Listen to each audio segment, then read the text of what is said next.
जी नमस्कार, स्वागत है आप सभी का हमारे डेली जीके जीएस क्विज कार्यक्रम में। कैसे हैं आप सभी?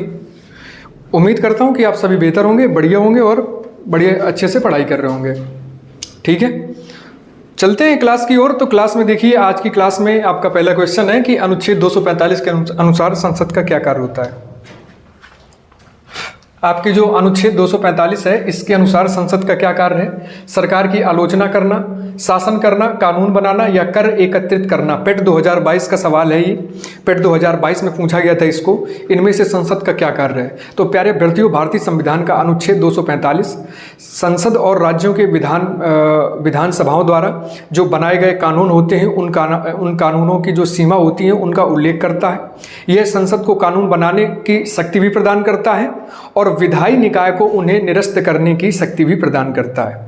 यानी कहने का मतलब यह है कि यह संसद को कानून बनाने की शक्ति देता है और जो विधायी निकाय है, विधायी निकाय को उन्हें निरस्त करने की शक्ति भी प्रदान करता है, यानी शक्ति देता है। क्लियर हुआ? तो यहाँ पे क्या होगा? अनुच्छेद 245 के अनुसार संसद का क्या कार्य है? कानून बनाना। ठीक है, यह कानून बनाने की शक्ति प्रदान करता है। ठीक है, अब देखिए जैसे वर्तमान में क्या है कि लोकसभा चुनाव है। ठीक है, लोकसभा चुनाव जो है तो तेजी से इस समय तूल पकड़ रहा है। इसमें से संबंधित मैं एक सवाल लेकर के आया हूं आपके लिए कि भारत में प्रथम बार ईवीएम का प्रयोग कब किया गया था। ये पूछा गया है यूपीएससी 2021 में कि भारत में प्रथम बार ईवीएम का उपयोग कब किया गया। 1970, 1990, 1982 या फिर 1989? आप सभी लोग इसका आंसर करिएगा। चलिए बात करते हैं ईवीएम के पहले प्रयोग की। तो ईवीएम का भारत में प्रथम प्रयोग 1982 में किया गया। ठीक है, सबसे पहला जो ईवीएम का प्रयोग किया गया वो 1982 में किया गया था।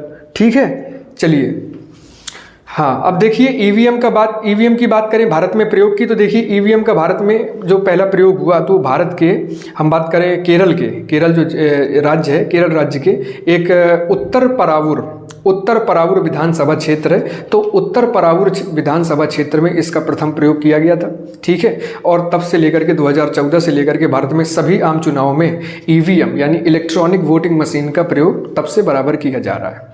क्लियर हुआ? अगले नंबर पे चलते हैं। ठीक है, विधायी निकाय के रूप में स्वतंत्र भारत की पहली संसद के अध्यक्ष कौन थे? आरपीएफ 2018 में पूछा गया इसको कि विधायी निकाय के रूप में स्वतंत्र भारत की जो पहली संसद बनी उस पहले संसद के अध्यक्ष कौन थे? सरदार पटेल, जीवी मावलंकर जी, महात्मा गांधी जी या फिर एचसी मुखर्जी? ठीक है, आप सभी लोग इसका आंसर करें। तो देखिए प्यारे अभ्यर्थियों, जीवी मावलंकर एक नाम आता है, आपने सुना होगा, गणेश वासुदेव मावलंकर। ठीक है, सही उत्तर होगा आपका बी ऑप्शन, जीवी मावलंकर यानी गणेश वासुदेव मावलंकर। ठीक है, जिन्हें अक्सर दादा के नाम से जाना जाता है, यानी दादा साहब के नाम से जाना जाता है। ठीक है, वो दादा साहब फाल के मत समझिएगा, वो अलग है, वो फिल्म जगत के हैं। इन्हें दादा साहब के नाम से अक्सर जाना जाता था। ठीक है, इन्होंने भारत की स्वतंत्रता संघर्ष और बाद में जो है तो संसदीय लोकतंत्र की स्थापना में महत्वपूर्ण भूमिका निभाई। ठीक है, साथ ही साथ देखिए भारत के संविधान सभा के अध्यक्ष के रूप में चुने गए। ठीक है, जो बाद में 1952 में भारत के प्रथम आम चुनाव के बाद पहले लोकसभा के अध्यक्ष बने। ठीक है, 1952 में जो भारत का प्रथम जो आम चुनाव हुआ इसमें वो लोकसभा के पहले अध्यक्ष बने थे। क्लियर हुआ? कौन? जीवी मावलंकर जी। क्लियर हुआ? अगले नंबर पे चले तो देखिए निम्न में कौन सा मंदिर तमिलनाडु में स्थित है? आपसे पूछा जा रहा है कि निम्न में से कौन सा मंदिर तमिलनाडु में स्थित है। एक बार सभी लोग आप ऑप्शन देखिएगा कि सौर मंदिर, कैलाश मंदिर, विरूपाक्ष मंदिर या फिर जगन्नाथ मंदिर। दिल्ली पुलिस 2019 में पूछा गया था इसको। ठीक है, चलिए कि तमिलनाडु में निम्न में से कौन सा मंदिर है। तो प्यारे अभ्यर्थियों बात करें तो आपका तमिलनाडु में स्थित है सौर मंदिर। कौन सा? सौर मंदिर आपके तमिलनाडु में स्थित है। बात करें जो है तो आपके कैलाश मंदिर की, तो कैलाश मंदिर आपका एलोरा महाराष्ट्र में स्थित है। बात करें आपके विरूपाक्ष मंदिर की तो आपका विरूपाक्ष मंदिर हम्पी यानी आधुनिक कर्नाटक में स्थित है। और बात करें आपके जगन्नाथ मंदिर की तो यह पूरी ओडिशा में स्थित है। ठीक है, यह मंदिरों और धार्मिक स्थलों का एक परिसर है जो आपका सौर मंदिर है। तो यह मंदिरों एवं धार्मिक स्थलों का एक परिसर है जो बंगाल की खाड़ी के उत्तर की दिशा में। कहने का मतलब यह है कि यह तमिलनाडु के अंतर्गत महाबलीपुरम जो क्षेत्र है, महाबलीपुरम में स्थित है। ठीक है, और सबसे इंपॉर्टेंट सूचना ये है, मतलब सबसे इंपॉर्टेंट विषय ये है कि जो सौर मंदिर है, सौर मंदिर को 1984 में विश्व धरोहर यानी कि यूनेस्को में सम्मिलित किया गया। जो विश्व धरोहरों की जो सूची है यूनेस्को की, तो यूनेस्को में सम्मिलित किया गया इसको। क्लियर हुआ? आगे चलते हैं। अगला सवाल है देखिए कि आईएनएस सरदार पटेल नौसेना बेस कहां स्थित है। एनटीपीसी 2021 में पूछा गया इसको। आईएनएस सरदार पटेल नौसेना बेस कहां स्थित है? पोरबंदर, विशाखापट्टनम, चेन्नई या फिर मुंबई? आप सभी लोग इसका आंसर करें। तो देखिए आईएनएस सरदार पटेल गुजरात के पोरबंदर में स्थित है। ठीक है, आईएनएस जो नौसेना बेस है, आईएनएस सरदार पटेल जो नौसेना बेस है वो आपके गुजरात के पोरबंदर में स्थित है। ठीक है, यह नौसेना के जो प्रभारी अधिकारी हैं, ये नौसेना के अधिकारी प्रभारी जो हैं उनका ये मुख्यालय भी है। ठीक है, इसका उद्घाटन 9 मई 2015 को गुजरात की जो उस समय की तत्कालीन जो मुख्यमंत्री थी श्री आनंदीबेन पटेल जी, तो 9 मई 2015 को आनंदीबेन पटेल जो कि गुजरात की मुख्यमंत्री थी उनके द्वारा इसका उद्घाटन किया गया। ठीक है, यह उत्तरी अरब सागर में जो तैनात है, जो भारतीय जो नौसेना जो यूनिट तैनात है उत्तरी अरब सागर में, उस यूनिट के लिए यह रसद आपूर्ति प्रदान करता है, या हम कहें कि रसद सहायता प्रदान करता है। क्लियर हुआ? तो आपका आईएनएस सरदार पटेल जो नौसेना बेस है वो कहाँ स्थित है? गुजरात के पोरबंदर में स्थित है। क्लियर हुआ? चलते हैं आज के अगले क्वेश्चंस की तरफ। तो अगला क्वेश्चन है कि पंजाब नेशनल बैंक का ध्येय वाक्य क्या है? छठवां क्वेश्चन देखिएगा, पंजाब नेशनल बैंक का ध्येय वाक्य क्या है? एमटीएस 2019 में पूछा गया था। अच्छे लोग अच्छा बैंक, देशवासियों का बैंक, भरोसे का प्रतीक, सम्मान आपके विश्वास का। ठीक है, आप सभी लोग इसका आंसर करिए। तो प्यारे अभ्यर्थियों, बात करें हम पंजाब नेशनल बैंक के मतलब ध्येय वाक्य की।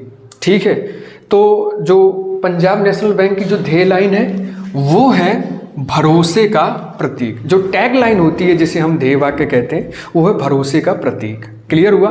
बात करें पंजाब नेशनल बैंक की स्थापना की, तो इसकी स्थापना 1894 में हुई। कहाँ हुई? तो लाहौर पाकिस्तान में हुई। ठीक है, इसके जो सीईओ हैं, वर्तमान में जो इसके सीईओ हैं पंजाब नेशनल बैंक के, तो वो है आपके ए.के. गोयल। क्या नाम है उनका? जो पंजाब नेशनल बैंक के जो सीईओ हैं ए.के. गोयल जी। क्लियर हुआ? ठीक है, और इसका जो मुख्यालय है पीएनबी का, ये आपके दिल्ली में स्थित है। ठीक है, भरोसे का प्रतीक इसका टैगलाइन है। अगले नंबर पे चलिए, 7वें क्वेश्चन पे। तो प्रसिद्ध पुस्तक न्यू इंडिया के लेखक कौन है? ग्रुप डी 2018 में पूछा गया इसको कि जो पुस्तक है, प्रसिद्ध पुस्तक न्यू इंडिया के लेखक कौन है? Mother Teresa, Gandhi ji, Annie Besant या पंडित नेहरू? सभी लोग आप इसका आंसर करें। New India. ठीक है, जैसे आपने पढ़ा यंग इंडिया, ठीक है, जैसे पढ़ा था ना, उसी तरह से ये दूसरी पुस्तक है और काफ़ी पॉपुलर है, यानी काफ़ी प्रसिद्ध है, न्यू इंडिया। ठीक है, तो देखिए mother Teresa, Gandhi ji, Annie Besant और पंडित नेहरू, इनमें से कौन है? तो हमेशा याद रखिएगा। ठीक है, एनी बेसेंट। ठीक है, न्यू इंडिया की जो पुस्तक की जो लेखिका है वो है आपकी कौन? सी नंबर ऑप्शन देखिएगा, एनी बेसेंट।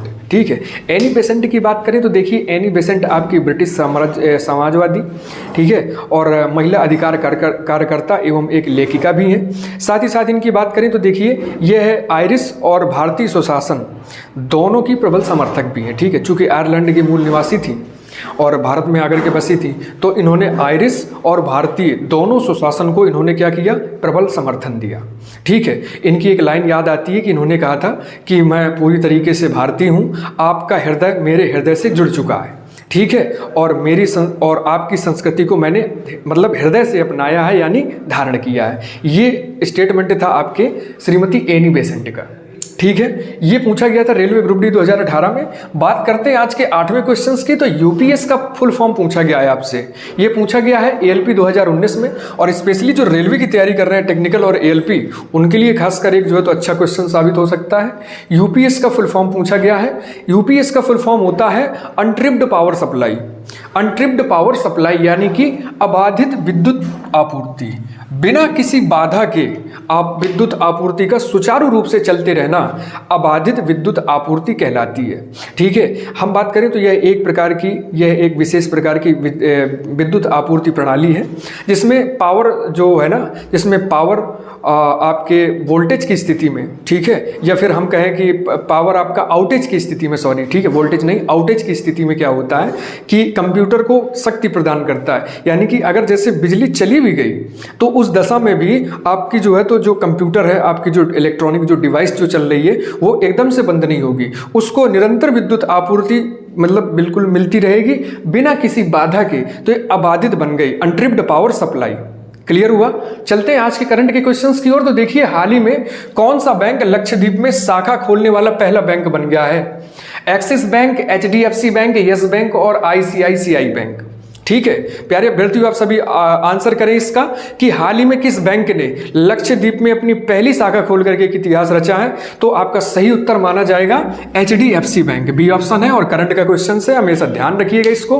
तो हम बात करें तो देखिए HDFC बैंक ने भारत के लक्षद्वीप में और स्पेशली कवरत्ती द्वीप में मतलब कि शाखा स्थापित करने वाला पहला बैंक बनकर के एक नया इतिहास रचा है। ठीक है, बात करें HDFC बैंक ने कहा है कि HDFC बैंक ने कहा कि वहां के जितने भी खुदरा व्यवसायी हैं या खुदरा जितने भी विक्रेता हैं उनको लेकर के HDFC बैंक ने QR आधारित लेन देन प्रारंभ किया है। अब ये जो लक्षद्वीप के कवरत्ती द्वीप समूह में जो QR आधारित जो लेन देन है ये वहां के निवासियों के साथ ये वहां के निवासियों वहां के शॉपकीपर्स को लेकर के मतलब कि एक विशेष प्रकार से बैंकिंग सेक्टर में एक विशेष क्रांति का काम करेगा। क्लियर हुआ।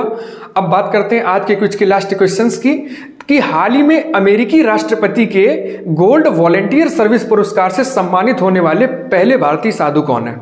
ठीक है, यानी प्रथम मतलब भारतीय भिक्षु को पूछा गया है कि हाल ही में जो अमेरिकी राष्ट्रपति के गोल्ड वॉलंटियर सर्विस पुरस्कार से सम्मानित होने वाले प्रथम भारतीय साधु कौन है। ऑप्शन देखिए, आचार्य लोकेश मुनि, राघवेश्वर भारती, विजयेंद्र सरस्वती और भारती तीर्थ। ठीक है प्यारे अभ्यर्थियों, मैं इसका आंसर बता रहा हूं, तब तक आपसे मैं मतलब एक रिक्वेस्ट करूंगा कि आप सभी इसका स्क्रीनशॉट ले लें। ठीक है, तो प्यारे अभ्यर्थियों बात करें हम तो देखिए जैन आचार्य लोकेश मुनि ने 2024 में अमेरिकी राष्ट्रपति का गोल्ड वॉलंटियर सर्विस प्राप्त करने वाले पहले प्रथम भारतीय भिक्षु बन गए हैं। वे अहिंसा और विश्व शांति केंद्र के संस्थापक भी हैं। ठीक है, आप सभी ने स्क्रीनशॉट ले लिया होगा।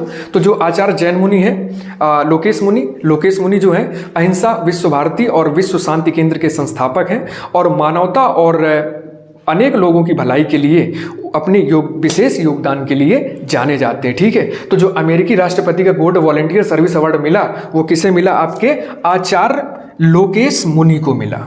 क्लियर हुआ। तो प्यारे अभ्यर्थियों ये था हमारे आज के कुछ का एक लेटेस्ट कार्यक्रम। मिलते हैं आपसे कल फिर से इसी क्लास के दौरान।